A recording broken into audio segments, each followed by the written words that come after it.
Bueno, hace tiempo que ya no soy profesor de la docencia en la universidad. Antes estaba en la UPC, pero ya por temas laborales ya no puedo. Ahora básicamente me dedico dicto clases aquí en Jerez y en cursos así más específicos. Y tengo, bueno, ya algunos años en minería. Entré a minería cerca de 2007 más o menos. Eh, y actualmente, como comento, trabajo en una empresa minera, en la superintendencia, como superintendente de control de proyectos. Eh, Tenemos más o menos unos 20 minutos para conversar un tema que me interesó exponerlo en este webinar sobre la parte, si bien es cierto, hablamos de costos, pero la parte inicial del proceso de costos es precisamente el proceso de planificación. Como estaban viendo un poco en los videos, los proyectos mineros son proyectos de mucha inversión, y eso requiere realmente una planificación bien detallada de los procesos iniciales del proyecto, a nivel de costos también, a nivel de riesgos, a nivel de tiempos, etcétera, lo cual permite que podamos ejecutar proyectos exitosos, ¿no? Entonces, quería comenzar un poco por qué se invierte en principio, ¿no? O sea, por qué las empresas mineras, por qué necesitan invertir, por qué necesitan gastar, por qué necesitan construir, por qué necesitan ejecutar. Principalmente por crecer, por expandirse, las empresas necesitan constantemente crecer a nivel de reservas, crecer en infraestructura. Conforme también van ejecutándose, necesitan mitigar riesgos. Durante la ejecución propia de los proyectos suceden algún tipo de eventos que pueden poner en peligro la vida de las personas o la operación. A veces simplemente estructuras que evitan caídas de roca o contaminación ambiental son necesidades que se requiere. También se necesita constantemente reemplazar las reservas porque constantemente se va explorando, pero se va consumiendo y se necesita seguir explorando, ¿no? Se necesita mantener los activos que se tienen de hace mucho tiempo y se necesita ir sosteniéndolos para que vayan a la par de la producción. Se necesita cumplir con nombres, con adecuaciones legales. Ciertos tiempos cambian las normas y los proyectos se requieren, o la operación requiere adecuarse a las normativas, ¿no? Eh, y también se necesitan modernizarse porque constantemente también existen nuevas tecnologías que permiten optimizar costos, que permiten optimizar procesos y por tanto permiten mejorar los costos de los proyectos, ¿no? También se necesita crear proyectos que permitan mejorar la operación, o se necesita nuevos procesos, y todo eso de manera permiten eh, generar ciertamente proyectos los cuales requieren cierto proceso para que sean rentables y para que sean inversiones importantes de la compañía, ¿no? Entonces, un poco les explicaba inicialmente que existen, digamos, muchas razones por las que por las empresas mineras requieren hacer proyectos, y muchos de estos proyectos requieren gran montos de inversión. Y constantemente se están haciendo inversiones de proyectos. Y para que la operación y para que los proyectos tengan éxito, existen dos conceptos importantes, ¿no? Uno que se llama realizar el proyecto correcto y realizar correctamente el proyecto, ¿no? O sea, son dos componentes importantes de una inversión: saber escoger los proyectos y realizarlos correctamente, ¿no? Y dentro de este proceso de realizar el proyecto correcto, existe una metodología, que es un poco lo que vamos a conversar ahora, que se llama el proceso de fases y puertas, y eso es un poco el punto principal del control, la planificación. Y para los proyectos de gran envergadura, existe una metodología conocida como FEL, o Front-End Loading, que es una metodología de gestión que en su concepto ayuda a la reducción de costos y también ayuda a la mejora de los procesos de la toma de decisión de los proyectos. Y esta metodología también se conoce como el proceso de fases y puertas. Es una metodología en el cual el proyecto tiene que pasar por una serie de fases, ¿no? Probablemente ustedes lo hayan escuchado de otra manera, con otros términos, pero es básicamente que un proyecto requiere primero un estudio inicial, que es el estudio conceptual, luego requiere el estudio de prefactibilidad, el estudio de factibilidad y luego viene el proceso propio de la construcción. Entonces, esas etapas forman este proceso que debe cumplir un proyecto, ¿no? Y cada una de estos elementos son las fases: la fase conceptual, la prefactibilidad, la factibilidad, la ejecución y la operación. Pero, ¿qué añade esta metodología a este proceso? Añade lo que se llaman las puertas. Es decir, que para poder pasar de una fase a otra, es decir, que de poder pasar, por ejemplo, una conceptual a una prefactibilidad, o una prefactibilidad a una factibilidad, se necesita tener una puerta, ¿no? Que permita pasar de una etapa a otra. ¿Y qué es una puerta? Básicamente es un comité este, que evalúa la calidad, el resultado, y normalmente es un comité que, dependiendo del monto, puede ser externo o interno, y que esta puerta o este comité es el que finalmente va a abrir la puerta para continuar en la siguiente fase, ¿no? Entonces, conforme uno va proponiendo proyectos, necesita trabajar en cada una de esas etapas.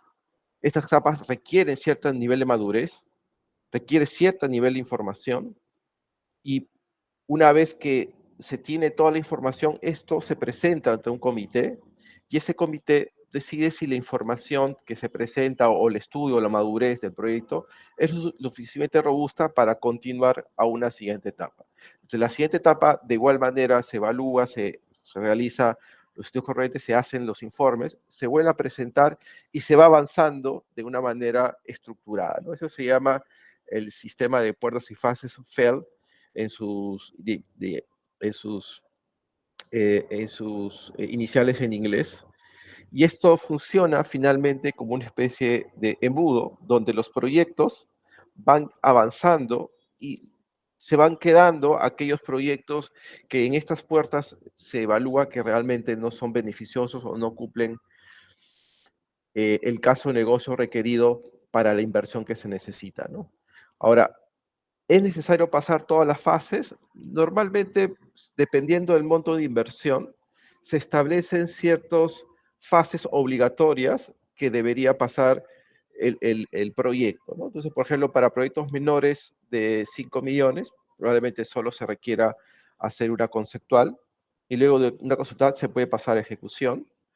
En un proyecto de un poco más, entre 40 y entre 5 y 40, por ejemplo, podría pasar un conceptual y luego irse a una factibilidad, y un proyecto mayor ya se requiere todas las etapas. Ahora, estos son montos referenciales. Esto realmente lo definen las empresas, dependiendo del nivel de tolerancia que puedan tener, pero se establece, digamos, todas las fases en las que debe pasar un proyecto en la medida de que, de que tenga mayor o menor monto de inversión o alguna característica o un criterio que defina la compañía, ¿no? Pero se definen rangos en el cual se define ciertos niveles de fases en las que el proyecto debe pasar, ¿no? Entonces, el FEL 1 es con lo que, ya que está poquito abajo, es lo que conocemos como estudio conceptual. El FEL 2 se conoce o es conocido también como los estudios de prefactibilidad. Los FEL 3 son los estudios de factibilidad. El FEL 4 es el proceso propiamente de la construcción, ya es la ejecución del proyecto. Y el FEL 5 es el proceso de operación, ¿no? Donde se opera el proyecto. Entonces, hay un seguimiento, lógicamente, en el proceso de operación, donde se evalúa si efectivamente el proyecto ha cumplido con los requisitos iniciales, ¿no? El FEL 1 conceptual se refiere básicamente al proceso donde se genera el concepto, ¿no? Como su mismo nombre lo dice, del proyecto. Y se definen alternativas de cómo esta idea se va a llevar o se puede llevar a cabo, ¿no? Se genera el caso de negocio y se definen las diferentes opciones. En el FEL 2 o la prefactibilidad se estudian todas estas opciones o estas alternativas y se elige una opción. Y aquí se genera una especie de puerta inicial que le llaman el 2A, que es una puerta intermedia, solamente para definir si las opciones que se han elegido, o la opción que se ha elegido, perdón, la opción que se ha elegido es la más adecuada para seguir el caso de negocio. Y luego se desarrolla sobre esa opción elegida, se le genera un poco más de ingeniería y se lleva a una puerta que se llama el Gate 2, ¿no? Y luego ya en la factibilidad, que es donde ya se define el mayor detalle de la ingeniería, se trabaja ya solo con una alternativa ya definida, y aquí es donde uno pide los fondos, el Gate 3, ¿no? O el FEL 3, perdón. Aquí es donde se pide ya los fondos para ejecutar el proyecto, ¿no? Entonces, básicamente las dos primeras etapas es para definir el caso de negocio, y a partir de la puerta 2 hacia adelante es para ya del desarrollo propiamente del proyecto, donde en el FEL 3 es el momento donde se pide el monto de la inversión, ¿no? El monto principal de inversión. No sé si hasta ahí tienen alguna consulta. ¿Qué es front-end landing? Sí, tengo una Sí, preguntita. Sí, si uno pasa de la puerta uno a la puerta 2, ¿eso supone que ya no es reversible el trabajo o a veces se pasa entre uno y 2? esa es una buena pregunta. En realidad, sí se puede retroceder. eh, Depende, por ejemplo, si durante el desarrollo del FEL 2 se descubre una nueva iniciativa, ¿no? Entonces, se puede retroceder al caso de negocio anterior para evaluar nuevamente las iniciativas y volver a solicitar permiso para continuar, ¿no? Si es posible, dependiendo de lo que ocurra durante la fase, ¿no?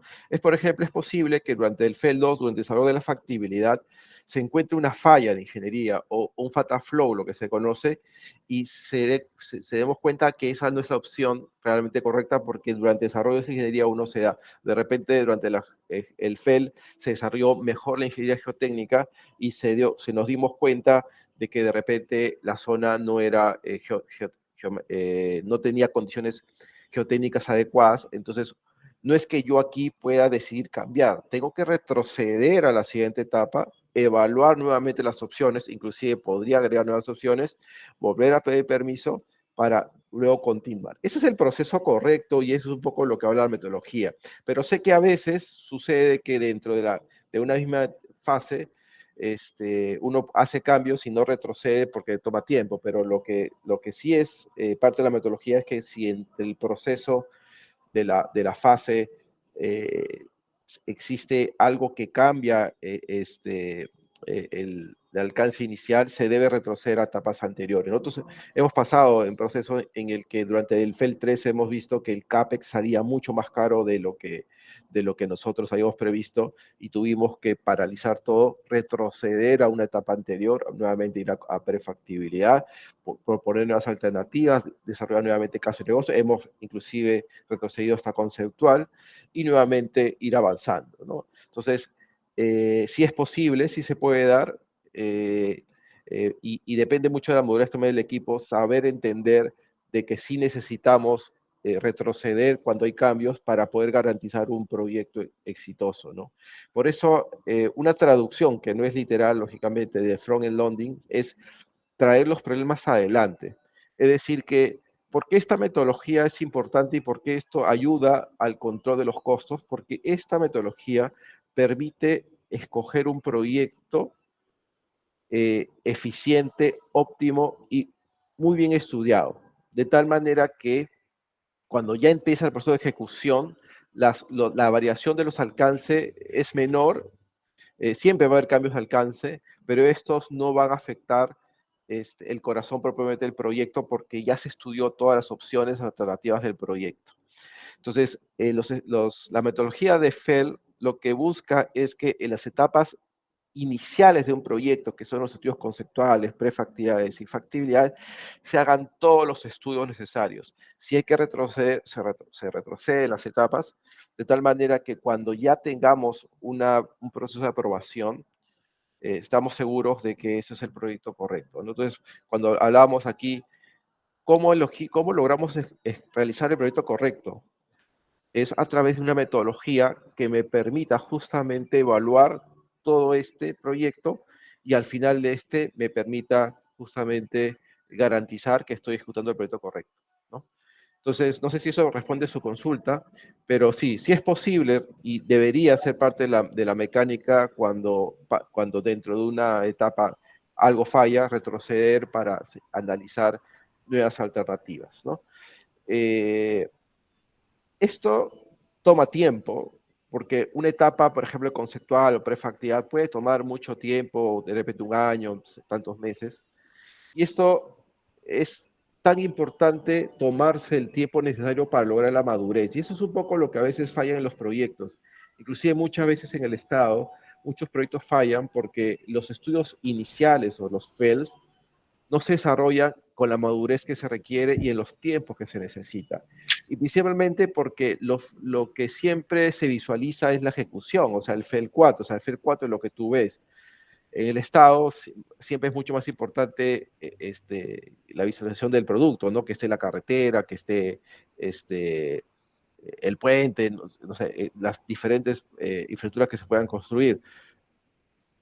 Pero como necesito hacerlo rápido, entonces reduzco mucho los tiempos del FEL, la conceptual la hago muy rápido, la prefactial la hago en un mes, la factial la hago bien corta, entonces asumo mucho trabajo en muy poco tiempo y eso no logra tener un proyecto maduro. Y cuando ya empiezo el proceso propiamente, la inversión, que es FL4, llego con un proyecto que no está maduro y eso va a generar siempre cambios, costos. Si ustedes ven, la mayoría de los proyectos del Estado siempre tienen costos mucho mayores a los que iniciaron y una gestión un poco engorrosa, producto de que no se hicieron los estudios correctos, ¿no? Porque en la FEL, FEL 2, FEL 3 uno debería, por ejemplo, hacer una buena geotécnica y tener garantizados ciertos procesos como para poder asegurarnos una buena ejecución. Nosotros también hemos cometido a veces muchos errores en el sentido de tener estos estudios muy cortos, asumir, por ejemplo, algunas geotécnicas, hacer un par de perforaciones, pensando de que ese es suficiente porque nos ganaba el tiempo respecto al inicio de ejecución. Y recién en la ingeniería de detalle, durante la ejecución, recién hacer los estudios más detallados, más con mayor detalle, digamos, y ahí descubrir durante la ejecución de que ya no era roca, sino era un material suelto, y ahí comenzar a hacer todo el proceso de sostenibilidad nuevos procesos, pedir nuevamente fondos. Entonces, en realidad es complicado cuando tú no haces correctamente los estudios y llegas a una ejecución con un pobre alcance de desarrollo de ingeniería sobre todo, ¿no? En estos sistemas de aprobaciones, entonces, tenemos estas 4 fases, ¿no? Eh, como, como, eh, como sabemos, nosotros usamos el término conceptual, prefactividad, factibilidad, ejecución. El término FEL es un término mucho más extranjero, ¿ya? Pero básicamente es lo mismo, ¿no? Las fases del proyecto son las etapas en las que esto se ejecuta. Las etapas iniciales, lo que es fase 1, fase 2, o FEL 1, FEL 2, que es la parte conceptual y la prefactividad, eso se conocen como el dominio del negocio, ¿no? Porque aquí es donde se demuestra o se busca el caso de negocio, ¿no? O sea, qué, eh, qué es lo que busca el proyecto, qué busca solucionar, cuál es el retorno que va a tener, etcétera, ¿no? Entonces, básicamente estas 2 etapas lo que buscan es principalmente es el negocio, ¿no? La factibilidad y la ejecución propiamente ya es parte del dominio de la ingeniería, ¿no? Donde la ingeniería de factibilidad es principalmente lo que se busca es tener una ingeniería bien desarrollada, que garantiza una buena ejecución, ¿no? Y es en la ingeniería de ejecución donde ya se desarrolla la ingeniería propiamente de detalle, ¿no? Y la última parte del proyecto, o el último FEL, que es el FEL 5, es lo que es ya parte de la operación, ¿no? Desde donde ya el producto es entregado y entra un proceso de operación.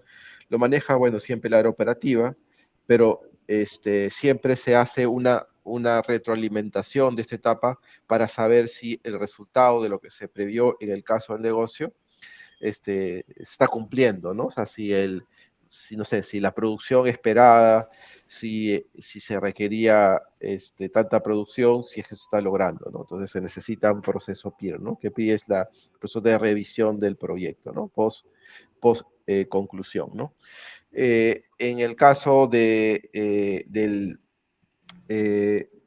FEL, habla de la puerta FEL 1, FEL 2. Nosotros usamos el término puertas directamente, gates. Entonces sería puerta 1, puerta 2A, acá por ejemplo lo que le explicaba hace un momento. La puerta de 2A es básicamente una puerta intermedia, donde básicamente se aprueban las opciones que se han elegido y se determina una sola opción, ¿no? Y aquí se aprueba ya la puerta 2, que es donde la opción elegida se decide si continúa no a una fase de factibilidad, ¿no? Y luego, ya en el gate, en la puerta 3, es donde se pide la autorización para el gasto, ¿no? Donde ya se decide el monto de inversión para el proyecto. Cada una de estas puertas va a permitir la continuación a la siguiente etapa, ¿no? ¿Y qué es una puerta? Es un comité, es un grupo de personas especialistas en varios temas. Puede haber un geotécnico, puede haber una persona especialista en costos, específicamente multidisciplinario, y estas personas evalúan toda la documentación que presentaba per proyecto y deciden si el proyecto tiene la madurez suficiente para continuar, ¿no? Y así se va avanzando de tal manera que cuando ya tenemos la última puerta nuestra, que es la puerta de proceso de ejecución, que es la puerta 3, sabemos que el proyecto a desarrollar es un proyecto maduro y que cumple con las ideas de negocio de la compañía, ¿no? Es decir, estamos eligiendo el proyecto correcto. Acá hay un gráfico bastante interesante sobre estas fases, ¿no? Si ustedes observan, esta curva verde es la curva de gastos y esta curva naranjada se llama la curva de influencia, ¿no? Estas etapas que ya hemos visto, ¿no? Que también en un lugar se conoce como identificación, selección o definición o prefactibilidad, factibilidad o conceptual, estas etapas es la conocida los FEL, ¿no? Que como le digo, es traer los problemas adelante, ¿no? Esto es como cargar hacia adelante. ¿Qué significa? Que en esta etapa, que son solamente estudios, es donde uno tiene que resolver todos los problemas del proyecto, ¿no? O sea, tiene que evaluar todos los problemas del proyecto. En esta parte de aquí, el gasto es pequeño, ¿no? Porque cuando tú estás haciendo los estudios, solo tienes propiamente los gastos de los estudios. Son decisiones que vas tomando en el camino, ¿verdad? Y esas decisiones básicamente pueden ser cambio de un plano, cambio de ingeniería, contratar, pero sigue siendo para nivel de inversión del proyecto un gasto pequeño. Y sin embargo, aquí el nivel de influencia o el nivel de cambios debe ser mayor. Es decir, que aquí con poco dinero, tenemos que hacer los mayores cambios posibles al proyecto, ¿no? O sea, hacer todos los análisis, todas las evaluaciones, todos los estudios, requisitos, etcétera, necesarios al proyecto. Conversar con todos los stakeholders, la participación de todo el personal posible, pero cuando esto ya pasa a una etapa de ejecución, el gasto, lógicamente, se incrementa sustancialmente, ¿no? Y esto empieza con un estudio, con la ingeniería de detalle, con la construcción, donde aquí ya existe la inversión propiamente. Entonces, existe una gran inversión de costos. Sin embargo, el aporte de los cambios, inclusive el aporte de las personas, de los stakeholders, es el menor posible, ¿no? Porque cuando yo hago cambios en esta etapa de aquí, los cambios generan bastante costos al proyecto. Entonces, el front-end loading o FEL es tráeme los problemas hacia adelante. Estudiemos todo hacia adelante. De tal manera que con poco dinero tengamos muchos análisis o muchos cambios o mucha influencia de todas las personas dentro del proyecto. Pero a partir de aquí empezamos a gastar. Y los cambios y la participación y todas las modificaciones, requerimientos, deben ser los menores posibles, ¿no? No es cero porque siempre va a haber algunas modificaciones, siempre la geotécnica nunca se puede desarrollar en una etapa inicial el 100%, siempre hay una serie de riesgos que existe, entonces, siempre existe la posibilidad de una variación, pero esta variación debe ser menor. Entonces, los costos se controlan de manera correcta cuando tengo una buena planificación, ¿no? Entonces, los costos dependen de una buena planificación. Y un proceso de puertas y fases me permite una planificación muy estructurada de un proyecto, de tal manera que cuando empiece una construcción, ya se han analizado todos los problemas, las situaciones, las opciones, y tenemos un proyecto ya bien estructurado con una ingeniería eh, clara, con poca variación y que me va a permitir pues, ejecutar un proyecto de manera correcta, ¿no?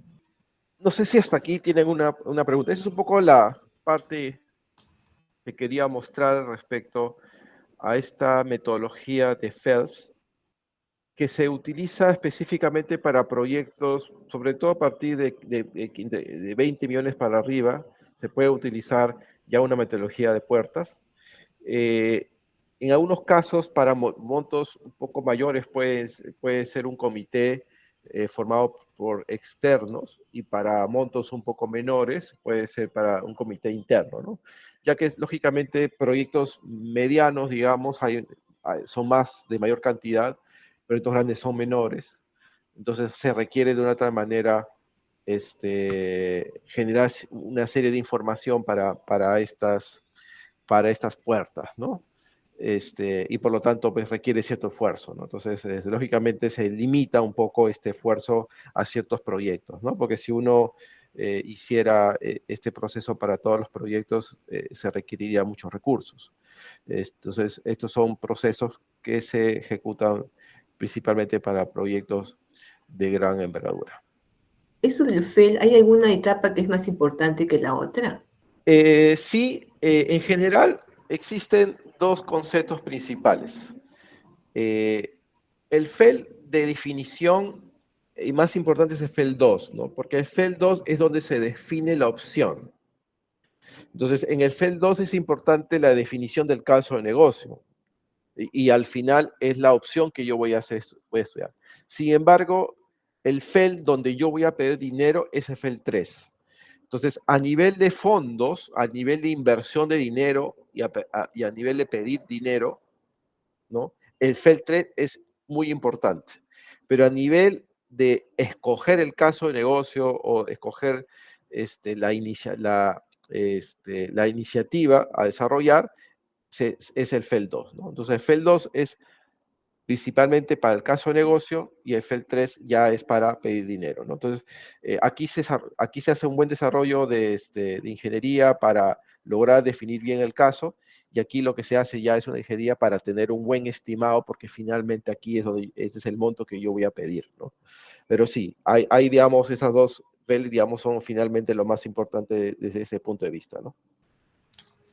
Tenía otra pregunta respecto a la cuestión de la puerta. Ah, perdón, Harry Chaca. Harry. Perdón. Sí, mi consulta es, entre puerta y puerta, digamos, en esta metodología, los supuestos estimados en costos, más o menos en cuánto están variando para pasar de una etapa a otra. Gracias por la consulta. Lo tengo acá como backups, ¿ya? Esta es una pregunta interesante, que yo le iba a comentar, si no preguntaban, pero gracias por la pregunta. Sí, dentro de los costos existe algo que se llama clasificación de estimación o clases de costos. El AAC tiene uno de sus mejores prácticas, una clasificación. Nosotros, por ejemplo, hemos trabajado en una clasificación propia, pero hemos definido lógicamente ciertos requisitos para cumplir la clase. ¿Pero qué significa la clase de una estimación? Como hemos visto, existen fases o etapas: conceptual, perfectibilidad, factibilidad y ejecución, ¿correcto? Entonces, en cada una yo tengo un desarrollo de ingeniería diferente. Lógicamente, en una conceptual tengo una ingeniería de menor avance, en el caso de la preferibilidad un poco mayor, en la factibilidad un poco mayor, ¿correcto? No llega a 100, pero ya tengo, conforme voy avanzando, una mejor desarrollo de ingeniería. Por tanto, en cada una de esas etapas tengo diferente nivel de información para preparar un estimado. Entonces, durante la conceptual yo tengo cierta información y con eso preparo un estimado. Y ese estimado tiene una clasificación o se le asigna una clasificación. Y se habla de que un estimado tiene clase en conceptual o es clase 4 o clase 5, dependiendo un poco finalmente de cómo se ha desarrollado. ¿Qué significa que un estimado es clase 4 o clase 5? Que tiene un nivel de variabilidad mayor, ¿no? ¿Qué significa clase 5? Que yo he estimado ese proyecto con factores. ¿Qué es clase 4? Cuando yo he calculado un par de equipos y el resto lo he hecho con factores. Entonces, de una manera, este presupuesto, este estimado, tiene cierto nivel de variabilidad, ¿no? No es tan exacto. Y por tanto, dependiendo de esa clase, se le asigna un rango de exactitud, ¿no? Esto es un poco estadístico y depende un poco, digamos, de la experiencia. Hay empresas que han trabajado mucho con varios proyectos y han logrado determinar más o menos rangos de variaciones. Nosotros con nuestra propia experiencia también hemos calculado más o menos cómo varían los proyectos, es decir, cuando llega una conceptual y pasa prefactibilidad, más o menos cuánto varían, o sea, tenemos cierto nivel de estadística, pero también existe mucha estadística en el AAC, donde establece, inclusive también en el IPA. Entonces sabemos que en estas clases la exactitud es menor, por lo tanto tiene mayor variabilidad. Y a esto se le asigna una contingencia, es decir, cuando yo tengo estimados de clase 4, clase 5, le asigno una contingencia que es mucho mayor en una clase, en una etapa siguiente, ¿no? Entonces, eh, en el caso de una conceptual, que dependiendo de cómo está elaborado ese estimado, se puede definir, por ejemplo, una clase 4, defino que ese presupuesto es una clase 4, y por lo tanto entiendo que este proyecto puede variar entre 25 y 35% más, ¿no? Si yo, por ejemplo, ya paso una etapa de prefactibilidad, yo en esto ya tengo algunas cantidades, tengo algunos metrados. Lógicamente estamos hablando aquí de la opción finalmente que hemos seleccionado, ¿no? O sea, después de la Gate 2A. Ya tengo ciertos niveles de metrados, puedo hacer algunos cálculos, puedo utilizar precios referenciales que tengo y lógicamente logro determinar un estimado también, con un poco más de información. Este se denomina clase 3 y se tiene por estadística que este varía entre 15 y 25%, es decir, puede crecer entre 15 y 25%. Entonces, al cálculo que yo he terminado, le agrego una contingencia, ¿no? La contingencia es esta reserva que se le coloca a los proyectos para mitigar cualquier variación que pueda tener durante esa ejecución, ¿no? Entonces, si ustedes ven, cuando yo tengo una etapa menor, que es una etapa de clase 4 conceptual, esto tiene mayor contingencia. Cuando va avanzando en etapas, la contingencia se va reduciendo, ¿no? O sea, porque la variabilidad también se va reduciendo. Si yo tengo una clase 2 que se hace en factibilidad, es decir, cuando yo termino un proyecto de factibilidad, yo ya tengo un estimado mejor porque tengo cotizaciones a firme, ya salí al mercado, ya consulté, tengo una pequeña licitación que he hecho, tengo precios ya cotizados a firme, tengo una mejor desarrollo de ingeniería, por lo tanto tengo mayores herramientas para elaborar un presupuesto más exacto, digamos, ¿no? Con menos variabilidad. Y por tanto la contingencia se va reduciendo. En teoría, que tampoco es cierto que pase, como estos van reduciéndose en contingencia, supuestamente el valor total no debería variar tanto, ¿no? Porque la clase 4 empezó de repente con un monto menor, pero con la contingencia crece. El siguiente, la contingencia se reduce, pero el estimado va mejorándose. Debería no haber mucha variabilidad finalmente entre cada estimado, porque supuestamente la contingencia es el que amortigua esas variaciones, pero en la práctica a veces no es cierto, ¿no? Porque a veces cuando uno pasa ya una conceptual prefactibilidad, a veces como ya tiene mayor información, de repente los costos un poco se pueden elevar más. Entonces ahí un poco era la consulta que hacían hace un rato, ¿no? Por ejemplo, yo estoy en una clase 2 donde ya calculé mejor mi estimación y resulta que finalmente es el doble de lo que yo estimé en la etapa anterior. Entonces, ¿qué debo hacer? Tengo que volver a la etapa anterior para visualizar que si ese monto, ahora que tengo actualizado, realmente sigue manteniendo el caso negocio, ¿no? Porque de repente mi caso negocio flotaba porque costaba 200 millones, pero ahora que cuesta 400 sigue flotando, entonces tengo que volver y de repente esa opción que si bien es cierto, en su momento la elegí, de repente no es la mejor porque es demasiado caro cuando ya hice el detalle de elegir de factibilidad y retrocedo, ¿no? Entonces, al final, no voy a ejecutar un proyecto o no me van a aprobar un proyecto si finalmente no cumplió todos los procesos. Entonces, de una manera, clasificar los estimados y que dependiendo de la etapa que esté y a través de la contingencia me permite más o menos mantener un número en cada una de las etapas, que en teoría no debería variar tanto porque la contingencia de una manera amortigua esa variación, pero puede pasar que pasar una etapa a otra, el estimado básicamente cambie regularmente. Entonces, si cambia regularmente y eso afecta el caso de negocio, uno debería retroceder a la etapa anterior, y buscar de repente una mejor opción para sustentar esa variación de costos, ¿no? Pero básicamente es a través de la contingencia donde uno debería mantener en todas estas estimaciones de todas esas etapas un valor, no digo constante, pero un valor que esté dentro del rango entre etapa y etapa. No sé si esto responde a tu consulta.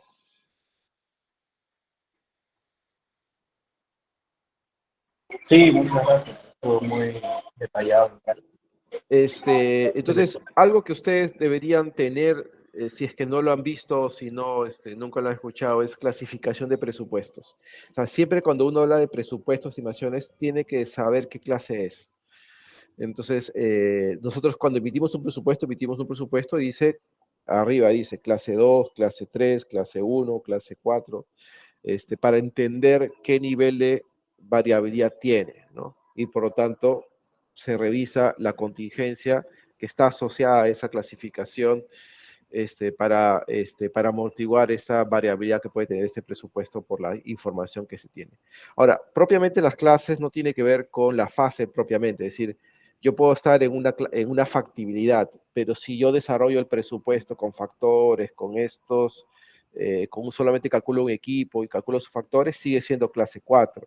Pero yo para definir clase 2, dentro de una factibilidad, lo tengo que desarrollar con metrados calculados ya con la ingeniería de factibilidad, tengo que cotizar los principales, por lo menos el 80% del trabajo tiene que ser cotizado, o sea, tener precios firme, porque si yo tengo los metrados, tengo los cálculos, pero todos mis precios unitarios son de la revista, de una revista, o son de un proyecto similar, o de un contratista que lo estoy ejecutando, sigue siendo clase 3, a pesar de que yo lo haya hecho con una factibilidad, ¿no? Entonces, las clases no tienen que ver necesariamente con la etapa en la que ejecuto, sino en la forma como se ha desarrollado.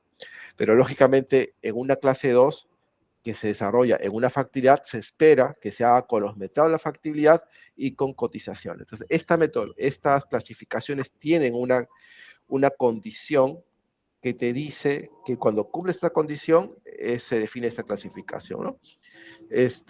Ahora, en el AC, no me acuerdo ahorita el número del documento, pero existe un capítulo que habla muy bien de las clases de estimación, y ahí ustedes, si no tienen una referencia, es una buena referencia ahí para que conozcan un poco las clases y las características que debe incluir. Es lo que está aquí, bueno, con ciertas modificaciones, es un poco lo que nosotros hemos establecido, porque al final la empresa es la que define qué considera y cómo va a definir estas clases, ¿no? Nosotros hemos tenido la oportunidad, por ejemplo, de mandar a hacer algunas empresas estimadas, es decir, a un consultor, y no necesariamente lo que ellos dicen clase 3 para nosotros es lo mismo. Entonces, a veces hay diferencias entre cada empresa, por eso es que voy a tener un estándar de definir, oye, esto para nosotros es una clase tal, y se cumple eso, se define una clasificación, ¿no? Y sobre todo porcentajes, porque tampoco es que cuando uno haga un estimado, yo puedo tener el 100% del proyecto cotizado, ¿no? Normalmente se cotiza una parte, entonces existe también un porcentaje que debe cumplir para que el proceso se considere una clase, ¿no? Entonces, una pregunta, entonces para pasar ya a la etapa de la ejecución, ¿el presupuesto tiene que ser clase 1? No, clase 2. Clase 1 es una clase realmente difícil de obtener y es el llamado forecast en realidad. O sea, cuando uno tiene un proyecto, ya está ejecutándolo, y tiene una proyección, eso más o menos es una clase 1, ¿no? Que es ya la expresión definitiva. Uno ejecuta con clase 2, es decir, cuando yo voy a pedir fondos, que es el gate 2 o la puerta 2 o el FEL 3, ¿correcto? Perdón, la puerta 2, el gate 2, perdón, me estoy confundiendo, es el gate 3, puerta 3 o Sí. FEL 3, ¿ok? Ahí estoy pidiendo fondos, ahí ya terminé todos mis estudios y voy a pedir la plata. Ahí voy con una clase 2, porque solo tengo factibilidad. La clase 1 es una clase realmente muy difícil de obtener y se hace casi al 80% de ejecución del proyecto. No se hace ni al inicio, ¿no? Porque ya necesito ya mucha mayor información, metrados de campo, etcétera, etcétera, ¿no? Pero normalmente se pide fondos con una clase 2. Es suficiente la clase 2 como para pedir fondos, ¿no? La clase 1 en realidad se hace al 80% del costo de ejecución del proyecto, ¿no? Durante la ejecución.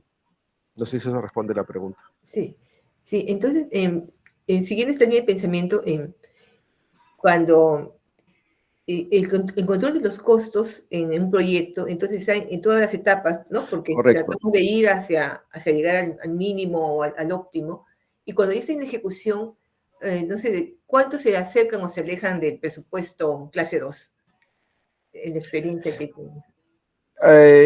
Bueno, eso es es una pregunta difícil de contestar. Creo que en la mayoría de proyectos, según las estadísticas, el 80% de los proyectos dice que se sobregiran, ¿no?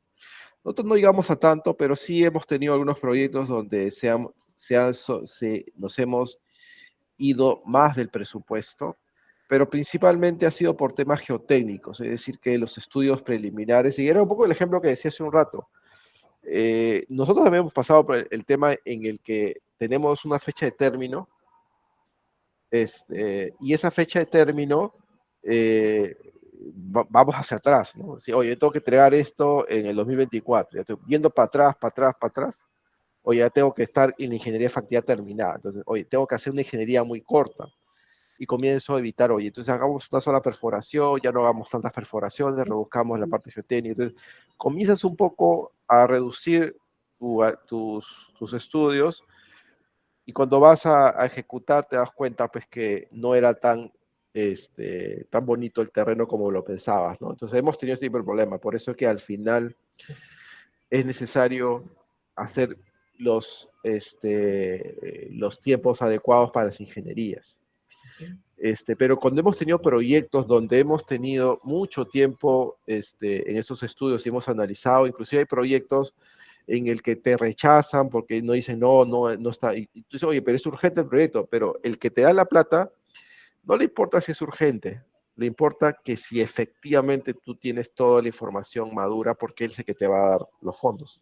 O sea, hay proyectos que se han demorado 2 años en que los aprueben porque están, que no, que falta esto, que eso no está completo, que eso no me cuadra. Y ahora que lo estamos ejecutando, por ejemplo, que ya pasó casi un año para que nos los aprueben, después de todas las puertas que nos rechazaron y nos volvieron a decir, vuelve a presentar, vuelve a presentar. Por ejemplo, ese proyecto nos está yendo muy bien. Entonces, sí es importante tener buenos estudios para tener un buen proyecto. Eso es importante. Ahora, siempre todo depende pues, de la necesidad propiamente. Si es algo demasiado urgente, es un tema regulatorio y tienes que hacerlo, de repente sí, saltearte todos los procesos y saber que te va a costar mucho más caro, es aceptado porque si no lo haces a tiempo puedes tener una multa, ¿no? Pero un proyecto realmente de crecimiento, un proyecto eso ya tiene que tener un sustento correcto, ¿no? Pero haciendo un buen estudio, un buen FELD, un buen estudio de puertas, yo creo que más del 80% de sus proyectos, no digo que van a ir perfectos, pero creo que sí van a estar dentro de la meta, por lo menos del presupuesto, ¿no? Nosotros tenemos muy pocos proyectos donde hemos pedido AFE suplementales.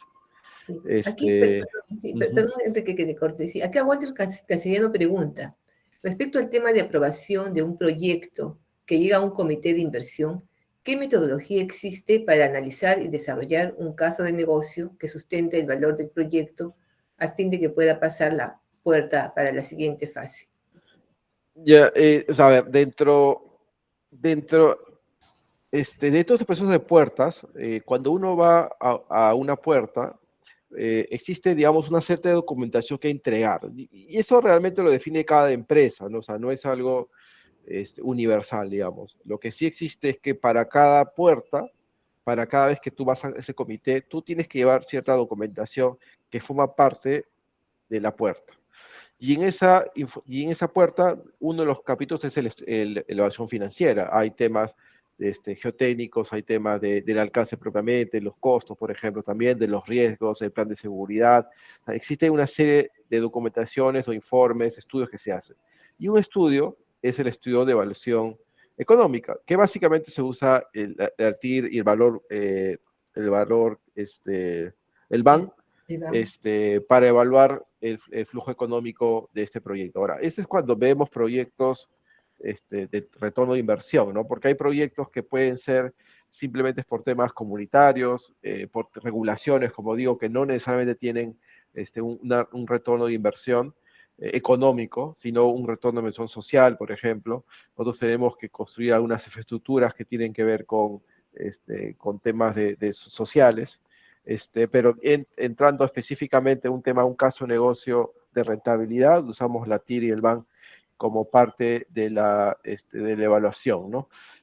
Ahora, nosotros tenemos, o la organización tiene una TIR línea base, es decir, esta es la meta de la TIR. Si el proyecto da menos que esa TIR, el proyecto no va. Entonces, hay como una especie de TIR mínima, digamos, para establecer si el proyecto es rentable o no, ¿no? Y cuando, por ejemplo, y como les digo, o sea, hay proyectos en el que no cumplen, por ejemplo, esa evaluación económica, ¿qué cosa se hace? Se retrocede a una etapa anterior, si está en factibilidad y al final resultó que la evaluación económica no daba buenos resultados, se retrocede y se busca otras opciones para hacer lo mismo.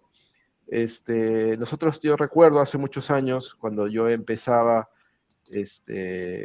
bueno, en la empresa que estoy ahora, y había la posibilidad de hacer un gran proyecto este, de ampliación. Y este proyecto de ampliación hicimos la prefactividad durante 1 año y medio, casi 2 años. Y este proyecto salió que no era rentable, ¿no?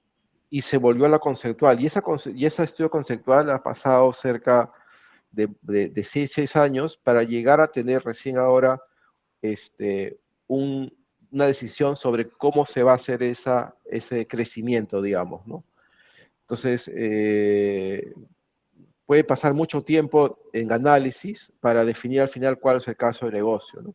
Al final, esto es un negocio y el accionista que pone el dinero tiene que retornar su inversión, ¿no? Hay algunos proyectos que sí son necesarios por temas legales, pero son normalmente de bajo monto, digamos. O sea, no hay montos de gran inversiones para temas de adecuaciones. La mayoría de proyectos de adecuaciones, la mayoría de proyectos de gran inversión tienen que ver con gastos específicamente por crecer, por alargar la vida también, por ejemplo, de la explotación. Y para saber que esto es negocio o no, se hace como cualquier negocio, ¿no? La evaluación económica con el valor neto del BAN y la TIR, ¿no?